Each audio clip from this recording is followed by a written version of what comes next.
the mud, the rubber, and the pure adrenaline of the action of sprint car racing and NASCAR racing over the weekend. I'm Russ Fritz, and we're revving up with a wild week of action from Anthony Macri's PA Posse dominance to Rico Abreu's controversy all the way to his last lap heroics. And Nathan is back to cover NASCAR from Talladega to the All-Star race at North Wilkesboro. So strap in because this isn't just racing. This is switching grooves.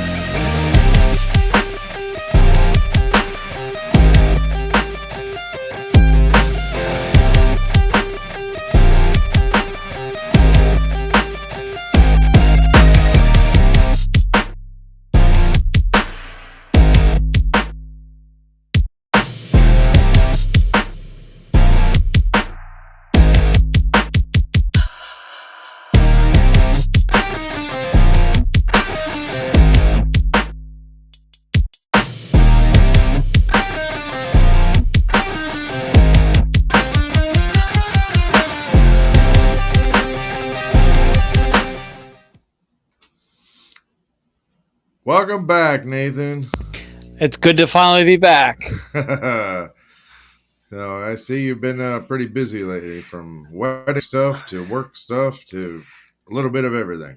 I got a little bit of everything. We've been getting ready for our race season. A little bit of personal stuff we've been taking care of, but yeah, I've been around the block a time or two with this stuff. So it's good to finally be back and get on an episode. Man, oh man, I've been wondering if you were even still alive or not. Yeah, I've been still alive. It just took me a little bit to get things sorted out to where I'm on my feet. I was dealing with some personal stuff. So. Yeah, I get that, man. We've all been there a time or two. Oh yeah, I mean, dirt season finally got underway here, at least on this side of the state line, and I mean, I'll tell you firsthand, just from being at the first race, that was the best way to kick off the season because there was all kinds of drama, and I'm all about it. That was so much fun. Yeah, it was a wild, busy weekend of sprint car racing for sure. And not even just the sprint car racing. I mean, there was a lot in sprint car racing. Don't get me wrong, but I got to give a shout out to Kenny. I can't pronounce his name now. Anyway, the 29 late model at Lernerville stole one this week, and I will give him a big shout out because that was probably the most epic victory lane interview I've heard in a long time. You got to give it to Kenny. That was probably the best win I've seen, and he definitely robbed the one. It was a 72 in the 1Z, and of course, drama that followed. But hey, it was worth it. And I loved that race. Sprint car race was good too, but the late models took the night for highlights for me. I loved it. Well, I'll kick things off with everything that was happening over the weekend in dirt racing, man. All right, let's hear it. So, oh man, what was it? Anthony Macri. Just I don't know what else to say except for he just completely dominated every bit of the race the other night.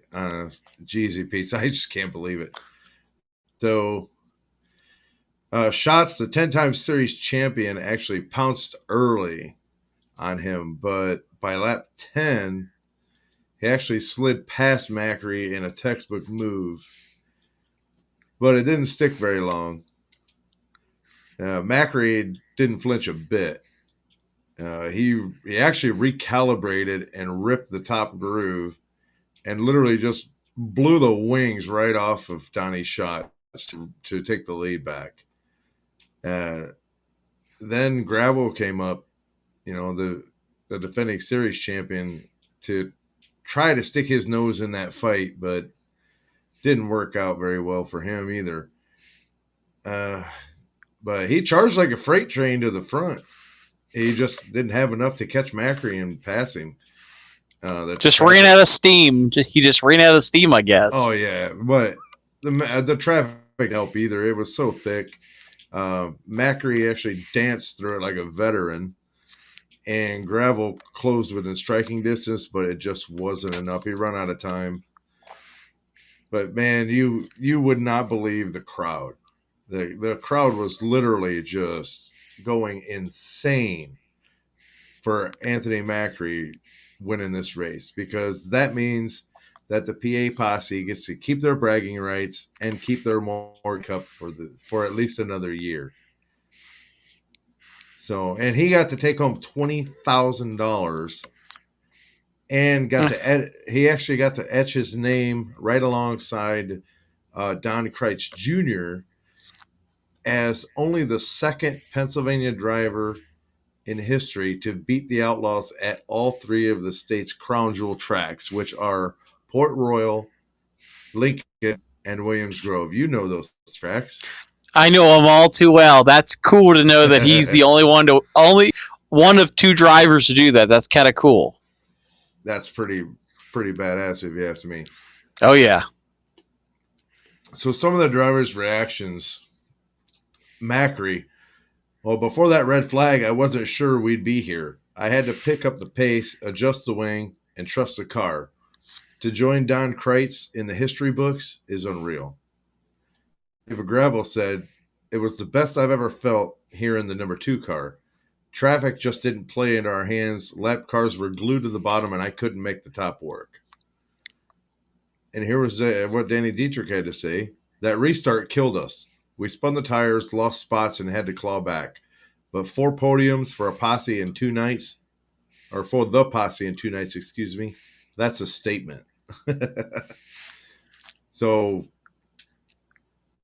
this is the bigger picture. This is how I see it. The posse didn't just win; they actually humiliated the Outlaws tonight or this weekend, dude. They literally humiliated them. And that's how we like it out here in Pennsylvania. We like to humiliate the Outlaws.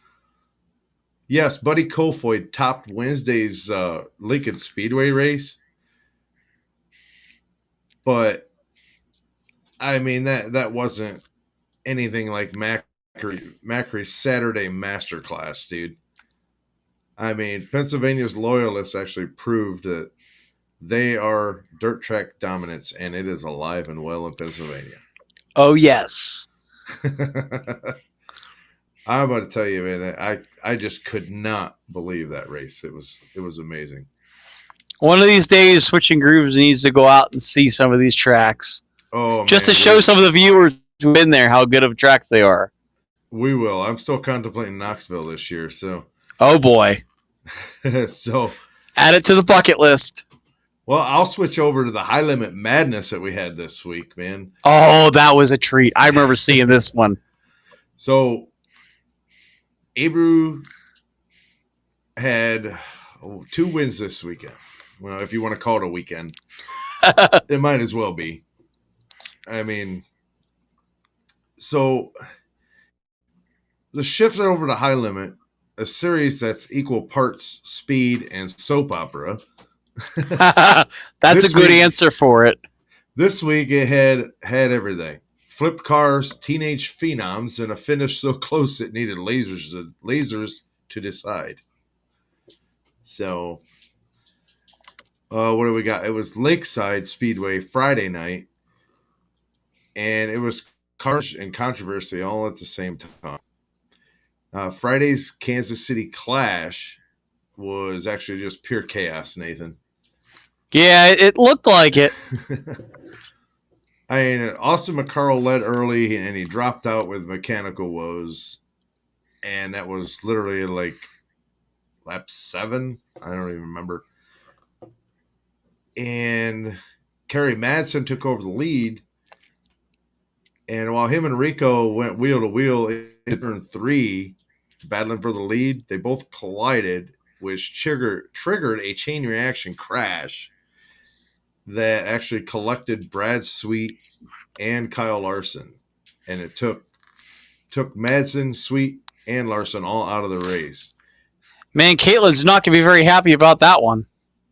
No, now it was amazing how Rico actually escaped this crash basically unscathed. All it did was make his right rear hop over the front of Madsen or the left rear. I don't remember.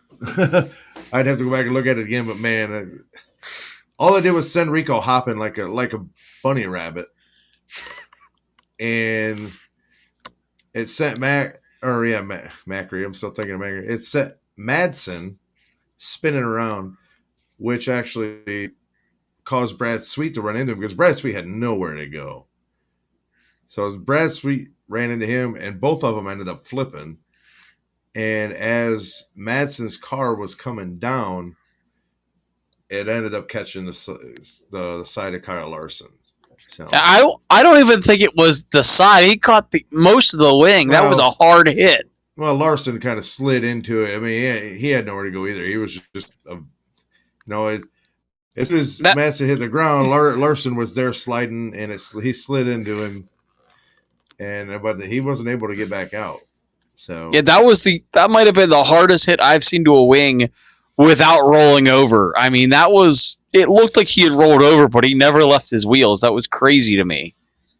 yeah. Uh, but with the miraculous uh, outcome, Rico Abreu, he actually cruised to his second high limit win of the weekend. Well, because there was no competition left. All the other three got taken out. Well, in post race though, here's where I have to give it to the man. In post race, Rico actually owned up to the incident.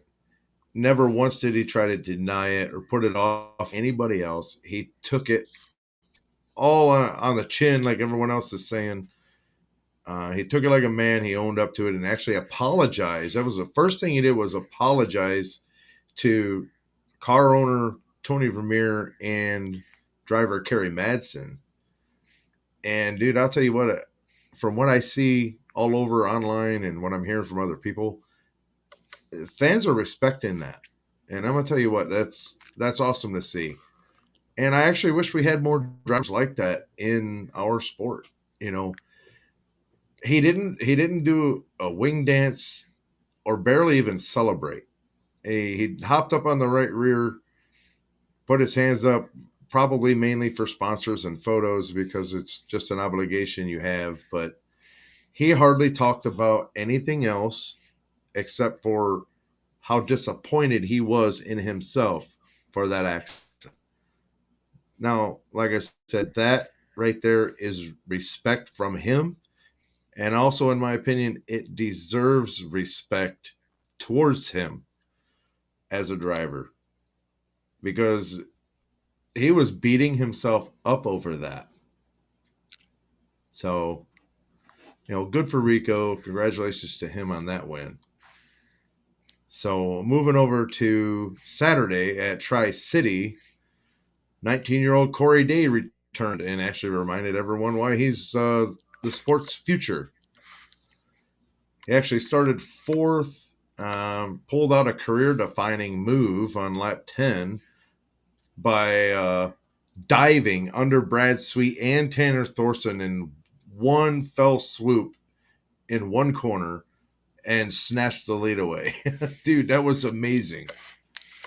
For 20 laps, he actually started with the wall, sliced through lap traffic, and stretched his lead to nearly 2 seconds. Now, his stats, 5 races, 2 wins, and his worst finish was 7th. So Day's not just fast, he's clinical. But I mean, it was just wow. He's only raced 5 times, and those are his results. Now, Monday was like, what do I want to call it? Kokomo's last corner heist. Like it was like pure theater. Justin Peck led 39.9 laps. And he worked the traffic just beautifully. I mean, the guy's got talent and he can drive a race car when he has a good car. And it's good to see him coming back like they have over this past weekend. After changing engines in their car, they actually put a new Ford engine in the car. So good to see him back up front like he should be. But on the final turn, the final set of turns, I should say, Abreu was just like a shark smelling blood in the water. And Da dum, dude, da dum. it's like he literally, dude, he just like cannonballed around on the cushion and So a lot of stole. swimming jokes in here. I hear a lot of Jaws jokes. Dude, he stole the win from Peck at the line by a thousandth of a second. I mean, Now literally. all what we gotta wait for is we gotta wait for our shark racing joke because then we can make this all about Shark Week. But Peck was gutted, man. I mean, you could just tell in his face that, wow, it was just surprise. What did he say? He said, I left the door open and Rico kicked it in. So, but for what he said was he was just rim riding the top the whole race, and all of a sudden the last corner he dives to the bottom and tries to put the block on any kind of slide job that Rico could try to pull coming through the corners. And Rico said, okay, well, you're going to go to the bottom. I'm going to ride the top. And he just ripped it around. And, dude, it worked for him. So, I mean, just criminy, man. It was insane. It was actually his 15th high limit win and 5th victory in 7 races. He's unstoppable right now. And his synergy with his crew chief, Ricky Warner, that's scary good, man. So I'm just excited to see what he's going to do next. I don't know, but it's going to be interesting. So the championship implications, though, Sweet's consistency, which is 9 podiums in 11 races, keeps him atop the standings. But Tyler Courtney's surge, which was second at Lakeside, actually narrowed that gap. Now, Peck's back-to-back podiums with Rudine Racing's new Ford engine is actually a warning shot to the field. That's just how I feel about it. So, my 3 key takeaways from the weekend are legacy, grit, and rivalry. So, Macri's ascent to stardom. At 25, Macri's not just beating the Outlaws legends, he's outsmarting them. And his ability to adapt mid race proves the Posse's new alpha. The Morgan Cup wasn't a fluke, it was actually a coronation. Rico's week was a roller coaster. Controversy at Lakeside, humility in Victory Lane, and a Kokomo steal that'll actually be replayed for years to come. His accountability post race crash and relentless drive show why he's a fan favorite and a nightmare for his rivals. At a Posse versus Outlaws, Abreu versus Peck, Young Guns versus Veterans, these clashes are actually not just about the trophies, they're about pride. And when drivers like Dietrich and Gravel admit we got beat, but we'll be back, you know the fire's burning hotter than ever. Just my opinion. Now, another controversy that I didn't want to make a big story about, but we could discuss it is Abreu and other drivers this season in the High Limit Series have been seen coming from their race cars in Victory Lane and looking at watches, which Yeah, I've noticed a lot of that lately. it states in the rules that you are not allowed to have any smart devices or watches or anything like that in your car. or attached to you while you were in the car. So, what's the deal? Now, other reports that I have found have said that Abreu has taken that watch to series director Mike Hess prior to uh, competing, and it was approved for him to wear while he was on the track. I mean, to be honest with you, though, there should be no such approval. It states in the rules you cannot have those devices, so you shouldn't be allowed to have them. Period. Not a Fitbit, not any of that. I understand they want to monitor their heart rate, but take your pulse when you get out of the car. Whatever. Use one of the hospital finger checker things. Yeah, do it the old-fashioned way. Put a little GoPro watching that finger pulse ox thing. Well, I don't know, but that's just my opinion. I'm not going to make a whole big long story about it because other people have already done it, and it's not really worth to me. In my opinion, I'll just state, to close that out, that rules are rules and they shouldn't be allowed because I don't care who it is. If you're going to do it for one, you got to do it for all. Sounds something along the lines of that helmet controversy we had a few weeks back. Oh, yeah. Sounds like another saga of that. Sometimes I think it's just headlines and people making stuff up to get views. I don't know. But the watch is true. There's actually pictures of it. I mean, there's a picture already floating around. Not even 2 hours after Rico winning Kokomo, there was actually a picture out that he was looking at his watch right in victory lane. So definitely seems. I think it was Chaz's show. They showed a picture of victory lane where it's very visible. I mean, hey, what can you do? I mean, we're not going to be able to do anything about it. Yeah. So I'm not going to sit here and make a big stink about it because they're going to do what they want. But in my opinion, if you're gonna let one do it, you got to let them all do it. Oh yeah. So whatever. So that's actually a wrap on this week's dirt track drama. Uh-oh. So coming up, High Limit actually storms into Fremont Speedway tomorrow night, right here, 15 minutes away from me, and the Outlaws gear up for the Weichert Memorial at Port Royal. Oh boy. This weekend. So that's over in your neck of the woods. Oh yeah. We might make a trip out. I got to see what's going on my schedule. So with that said, I'm going to pass it on to you for NASCAR, Nathan.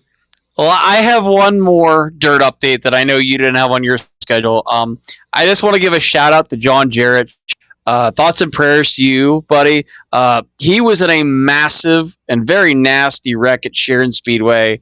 They actually had to take him to the hospital for surgery that night in Youngstown. I believe it was Saturday night. He had a pretty vicious crash.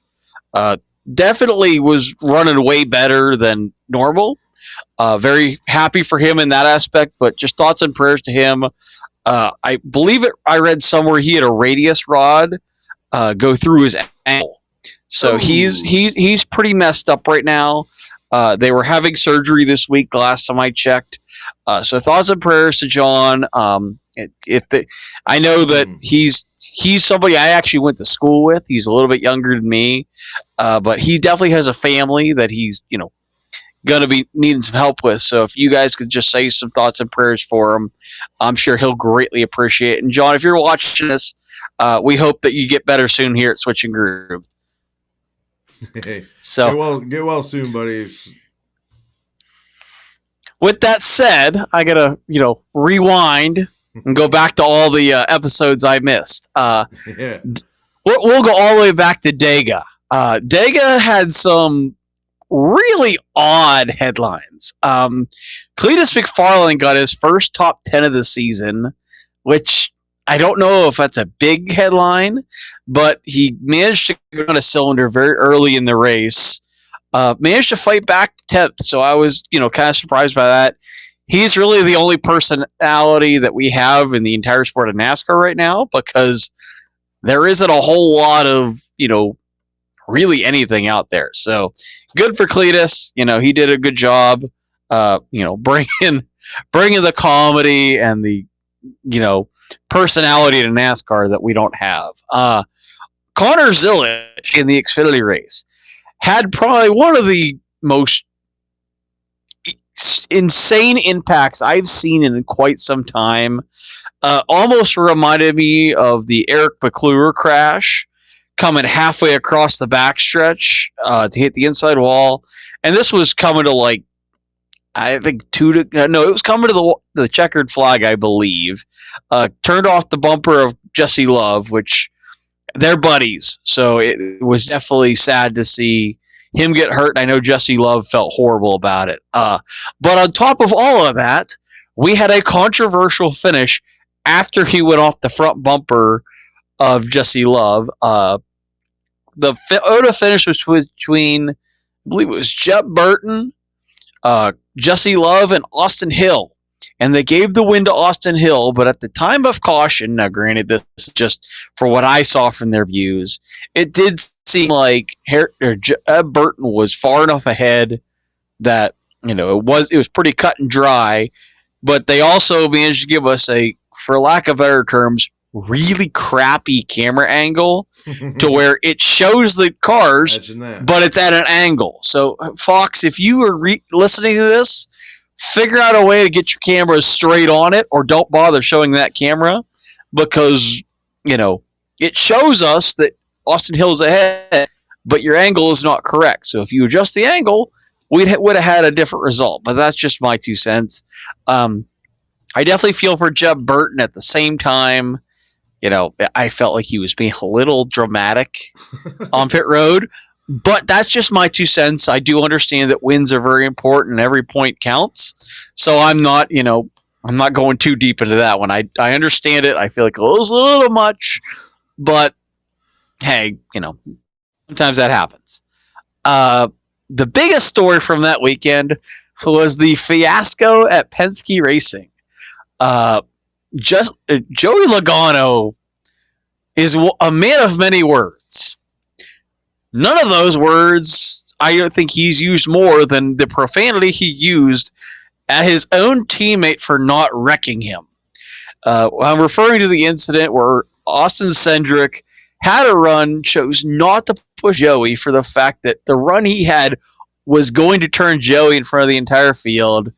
And on the ensuing stage break, they were coming to the end of the stage, Joey went on probably the biggest rant I think I've heard from him in quite some time.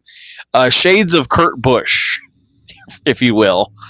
Just absolutely ripping Austin Cindric apart and about, put that in your notes for, how many profanity words you can use.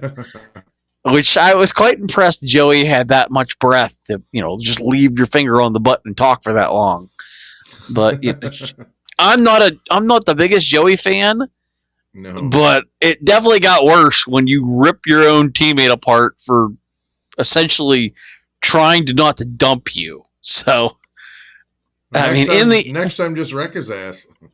I mean, I don't quite understand it, and it came down to the fact that in the end, Cindric did end up winning the race, which was quite impressive after all that we thought Cindric got the last laugh. When after all of this, Chipper Jones chimes in, siding with Austin Cindric and basically ripping Joey, a new hole, which was kind of comical. And then Joey has the audacity to go, Chipper Jones ever driven a race car at Talladega? Have you ever pitched in the MLB, Joey? If not, sit down and shut up. But after all this, Joey Logano and Ryan Preece get disqualified. Ryan Preece finished second in a pretty tame finish, if you ask me. I was kind of disappointed. And Joey Logano, finished fifth unofficially. They ended up finishing 39th and 38th, respectively. Joey, I think, finished 39th. But either way, after all that, it was for naught, because Joey finished last. So insult to injury there, which was kind of comical in my opinion. And just insult to injury, definitely kind of funny how that one ended. So we go on to the very next week with Texas, and I'm not a Texas hater. At the same time, I feel like the track just doesn't have the excitement it used to. I mean, yes, this one was way more chaotic than past races. I mean, it seemed a little bit better, but not a lot. But in the end, Joey Logano got the last laugh of the Chipper Jones spat because he shows up at Victory Lane and I guess borrowed somebody's Atlanta Braves hat for Victory Lane, which Yeah, was I saw that. quite comical that you ask me. And I didn't expect that of Joey. I mean, it is kind of funny. I kind of wish Austin Cindric would have showed up in Victory Lane with it at Talladega, which would have made that even funnier. But, missed opportunity there. So it was definitely kind of fun. And then, of course, the picture at, Penske is a, meeting where they both have the Atlanta Braves hat on was kind of funny. But on to another subject. Championship weekend finally is no longer going to be just at Phoenix. We are getting a rotating championship race for the next few years. Starting next year, we're going to Homestead Miami Speedway, and I know there's a few fans in here that are going to be overly excited that they're going to Homestead. I know one in particular that you and I met at Bowman Gray is going to be absolutely ecstatic about that. Yep. So I'm excited for that race. I'm kind of excited to see how he reacts to that one when it happens. But definitely kind of exciting to see them going on a rotating schedule finally. On to some more serious and, at this point, comical news. The NASCAR lawsuit, the judge kind of reversed the call on the teams having their charters for next year. They gave a injunction, basically saying that they can have their charters for this year. But in better terms, he said that you can't have your cake and eat it too. So they want they're worried about causing irreparable harm by not having their drivers for this season. But at the same time, and I'm pretty sure I said this earlier in the year, they didn't sign the charter agreement, but they're getting the same, treatment as the teams who did sign it. Is they want all the, features that the teams who did sign it get that without signing it. So I would 100% agree with the judge reversing that call. I thought that was kind of dumb that they let them do that and they kind of find a way around it. So I'm glad that one was resolved. That's ridiculous. I'm very glad that it's finally getting fixed, and maybe we'll actually have some sort of conclusion to them screwing around with this lawsuit. I mean, it's not as big news now that it's finally underway, but I mean, all offseason that's all we heard about, and really it hasn't gone anywhere since. So I'm glad we're getting some sort of update, I guess. On to Kansas, and I will laugh about this one because this is kind of fun. The Carson Hocevar Lane Riggs saga from the Truck Series really was actually kind of funny. Lane Riggs got, I'm going to call it, used up earlier on the race, and with like 10 laps to go, the truck came out of absolutely nowhere. Pretty sure he passed William Byron, who was like 2 seconds back with I'd say 5 to go, and he was visibly catching Carson Hocevar. Now Carson Hocevar used a few people up at Kansas. I mean, he used up Lane Riggs, Corey Heim, which that beef's been going on since Phoenix, last year, or maybe the year before. That is not a new spat. So I was kind of wishing that would have happened, but then, Corey Heim kind of shot himself in the foot and had a pit road penalty. Still managed to finish, I think, top 5, but I mean, just was not, the Corey Heim we know. He dominated, but then he just kept, falling apart. But with 2 to go, Lane Riggs has tracked down Carson Hocevar, and kind of just, got the Jaws music playing and just tracked him down. And keep in mind, Carson used him up early in the race. So the moment they go into turn one, Lane Riggs gets underneath him and kind of runs him up the track. Well, the problem is that, you were so close to the wall straightened Carson out and kind of killed your momentum. You took the first chance you got, and you didn't actually get past him. So that was kind of disappointing. I figured it was going to be way more drama, and it wasn't. But what I missed in the original stream was Carson Hocevar flipped Lane Riggs off the entire way from turn 4 to the start finish line, which honestly, and I saw this somewhere this week, that is the number one thing to really piss off your competitors.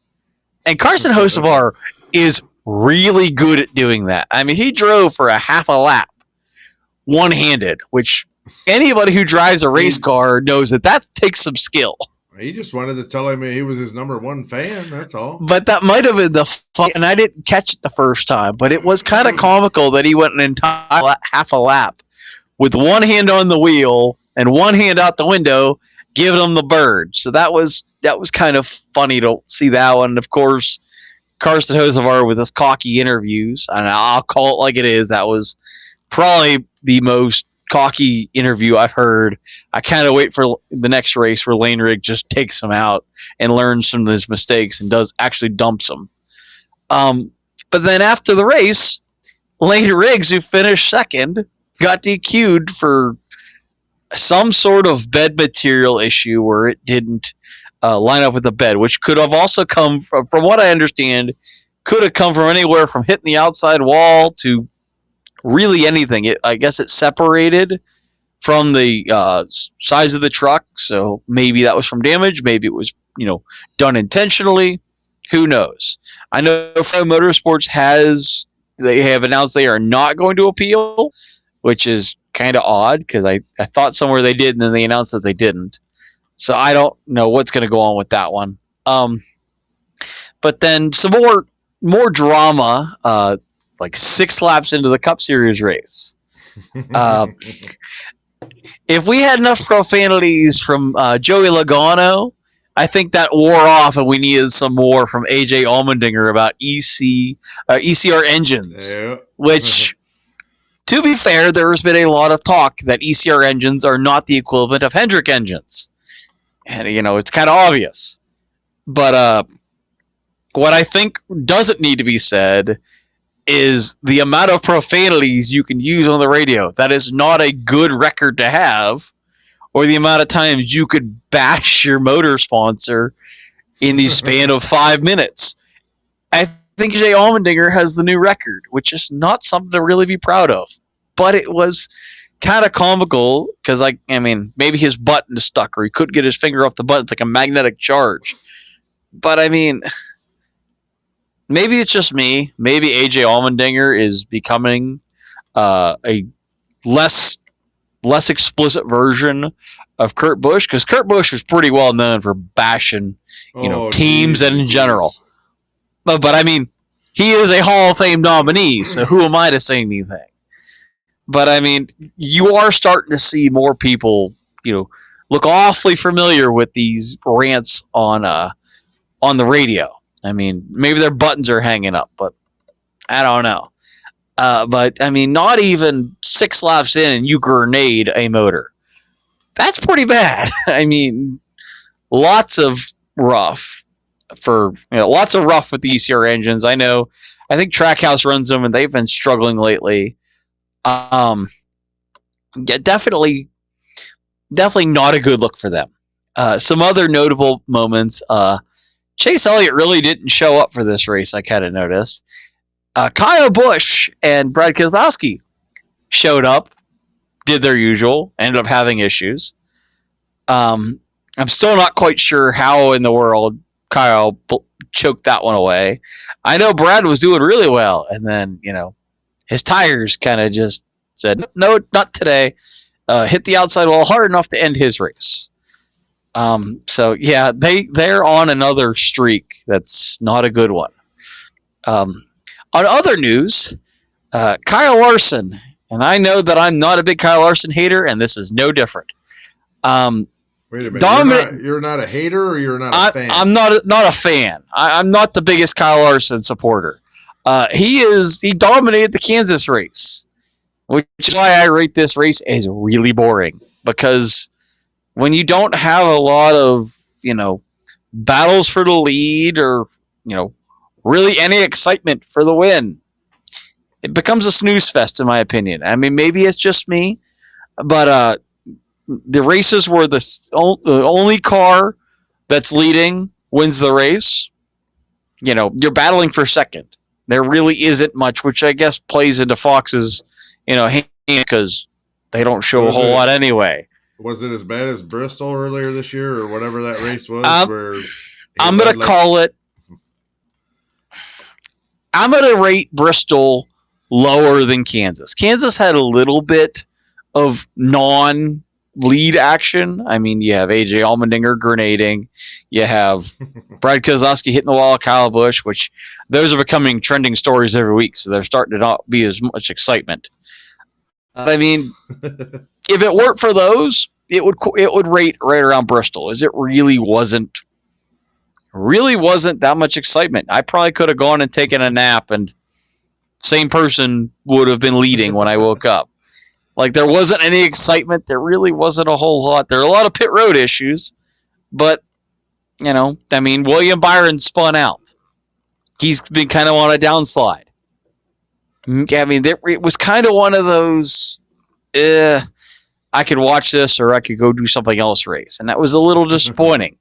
You expect Kansas to be good after last year and the last few races.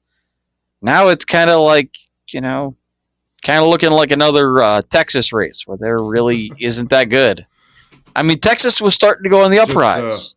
Just a big snooze fest, or what? Yeah, I'll give it that. It was a snooze fest. It really wasn't a whole lot there. But now that we're into May, it's everybody's big month. Kyle Larson's dominance will now skyrocket because it's, past May 1st and not, July 1st yet or June 1st yet. It's the month of May. We've got the Indy 500. You've got the Coke 600. You've got the double. You got the All-Star race, which is my next topic. The All-Star race preview. Currently, we got the fan vote. We've got, I think it's pit road practice is Friday, and I believe they have the qualifying Saturday prior to the truck race. Might be after the truck race, but I don't believe. Actually, I believe qualifying is Friday. The heat races are Saturday, with the Open and the All-Star race being Sunday.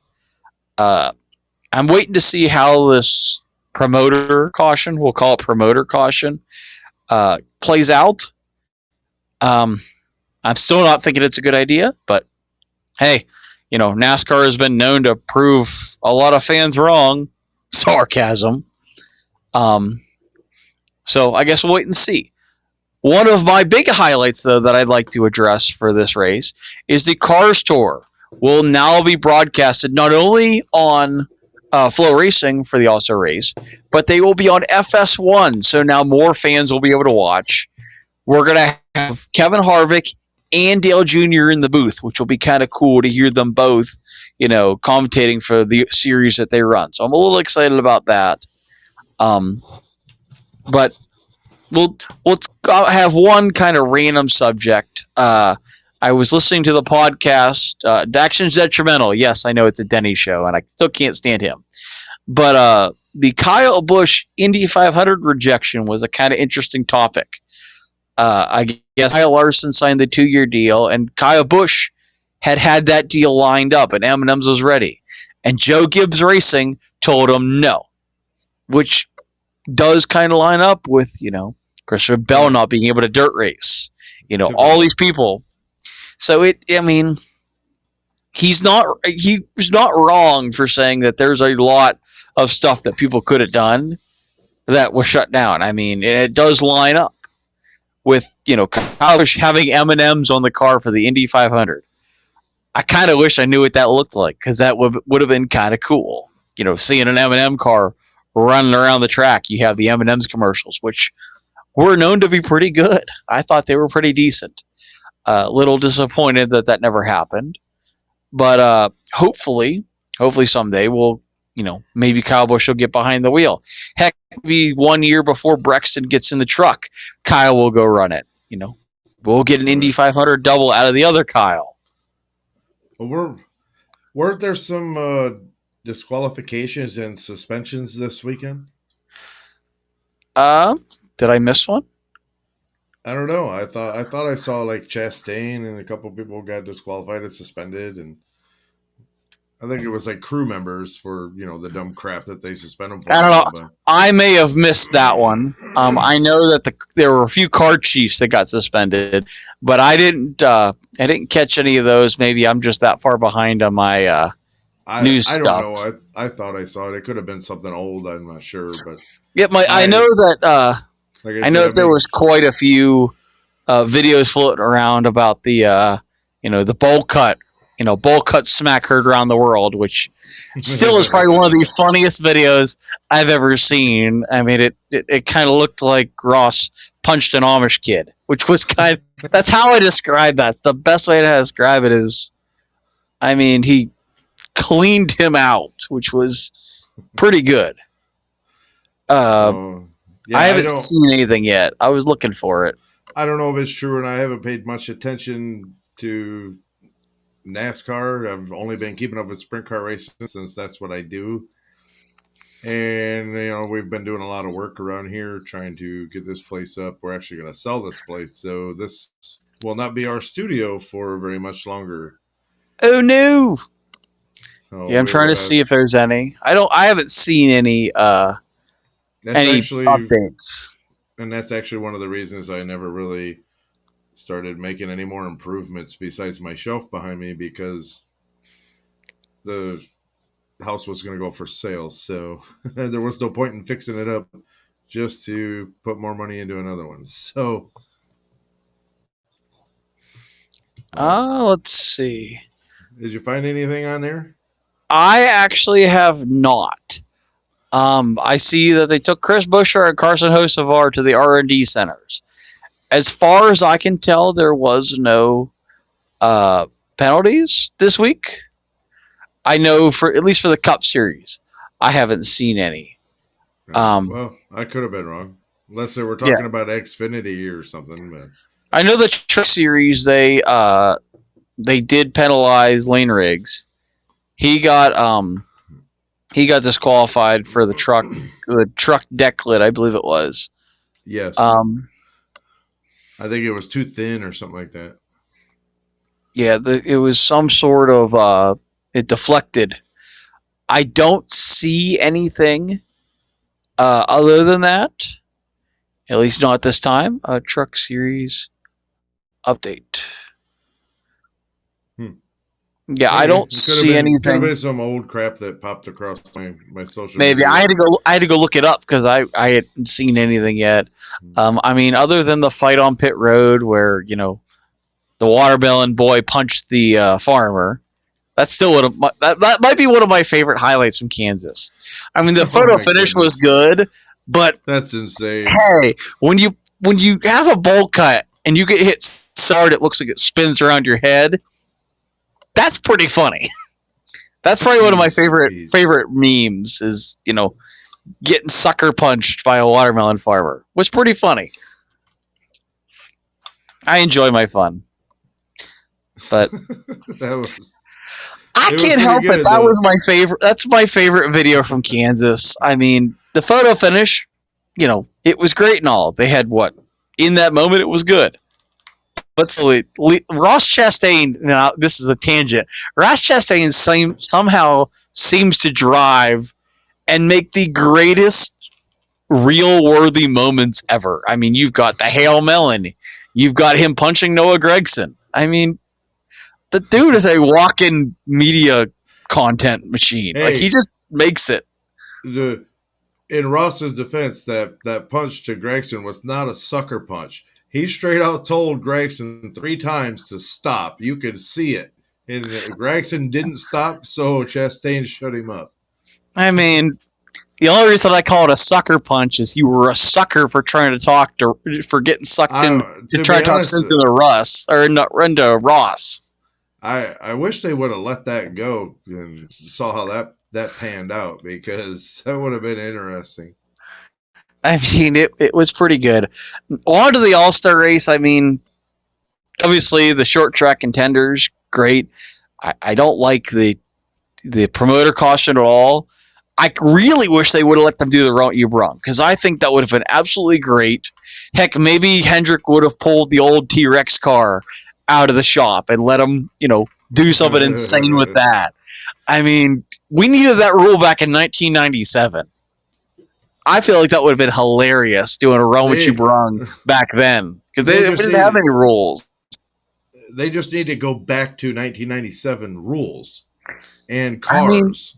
throwback weekend at North Wilkesboro, throwback rules.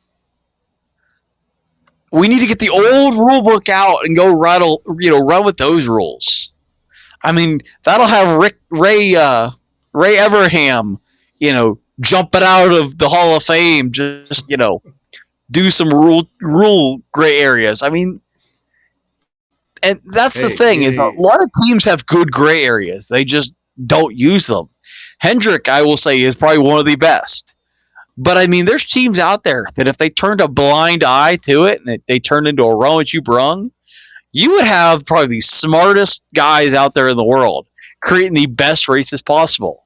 I mean, there was something about them raising the horsepower. If we get a 900 horsepower next gen car with a run what you brung, that will be the greatest race ever. People just absolutely laying down some heaters for laps.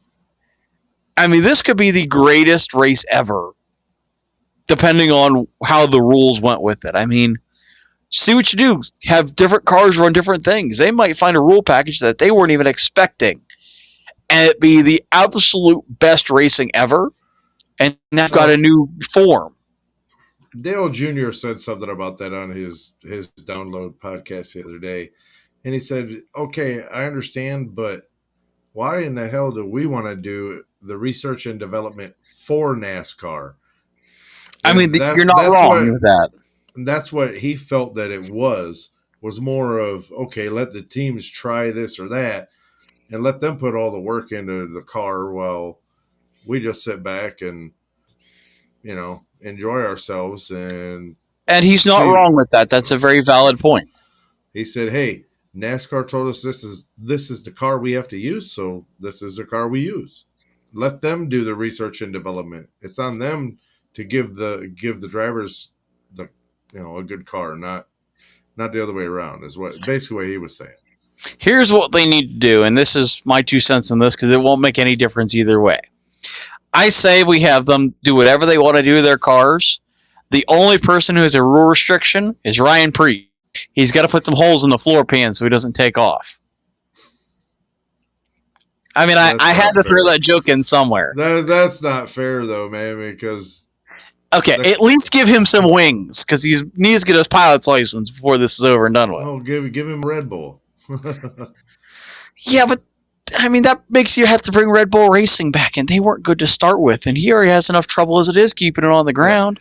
from what I hear, they're actually thinking about making a return, but not as car owners or team Oh, owners. great. Well, I mean, technically they are back already because they run with Connor Zilic and SVG. So technically they're not that far gone.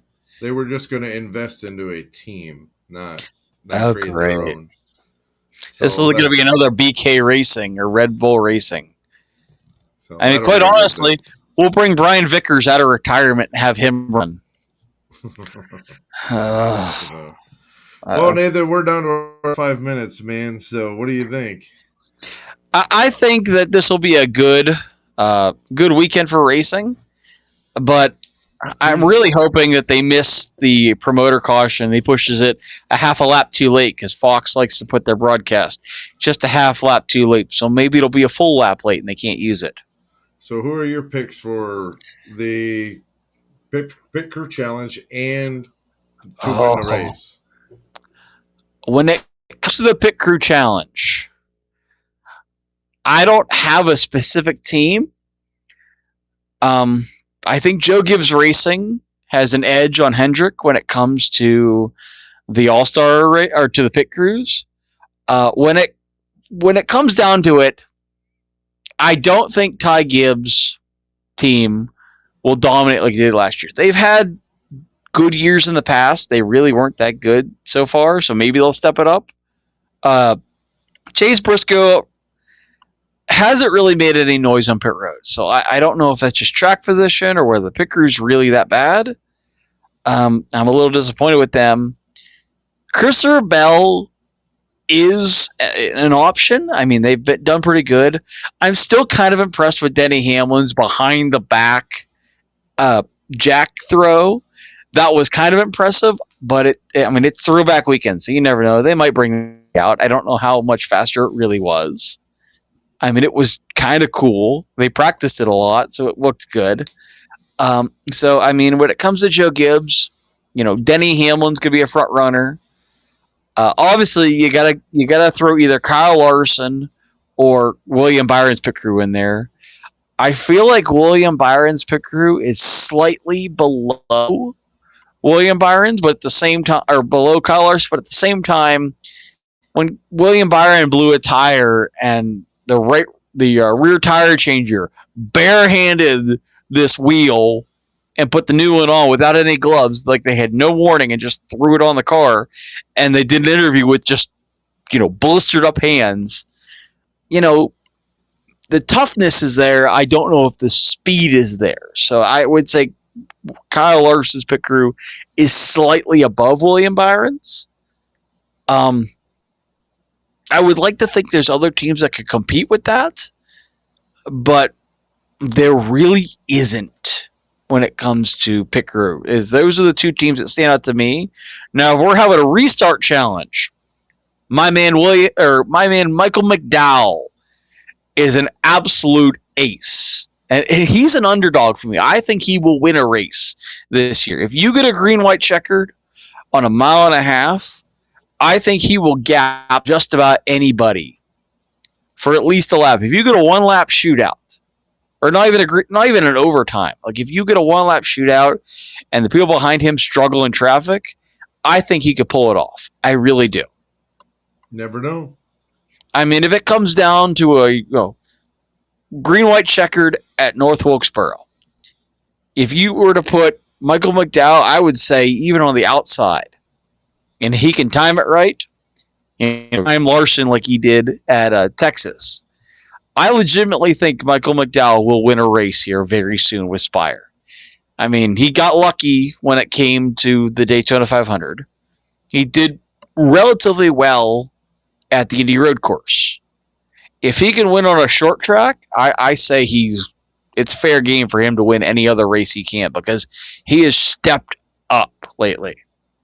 Yeah, Spire in general has overstepped a lot of teams. I mean, Trackhouse, RCR, they've passed them in performance quite quickly. They've come a and long I see way. it continuing. Yeah, they've come quite a long way from their past, man. I tell you what, they're doing a good job over there. I hated to see Childers go, but yeah, I mean, I was a little disappointed. Maybe it was best for each of them, to go their separate directions. You just never know. I think my biggest thing that I want to see out of Spire Motorsports is I want to see at least one of their drivers make the playoffs on a win, and I really want one of them darn fire suits. Those Ride the Dente fire suits are badass, and I really want to get my hands on one of them because those things are cool looking. Yeah. But that's my 2 cents for the week. All right, Nathan. So I think we're going to call this one in the books, bud. I think I'm ready also. I've run out of I've got up to date on my news for the week. I'm sure we'll have more in a few weeks. All right, man. So, well, I guess we should do our ending. Well, go ahead and do your thing, bud. All right. Well, with Switching Grooves, I'm Nathan Johns. And until next time, keep your right foot heavy, your elbows up, because in racing, every lap is a chance to make history. I'm Russ Fritz. And I'm Nathan Johns. And we're saying, if your idea of heaven is slide jobs, the smell of methanol, and the sound 900 horsepower screaming into turn one, or door banging action on the pavement from Nascar, Hit that subscribe button below to follow Switching Grooves for all of our unfiltered takes, behind the scenes scoops, and the wildest stories from the dirt tracks to NASCAR super speedways. Good night, everyone, and we'll see you at the track. Bye, everybody.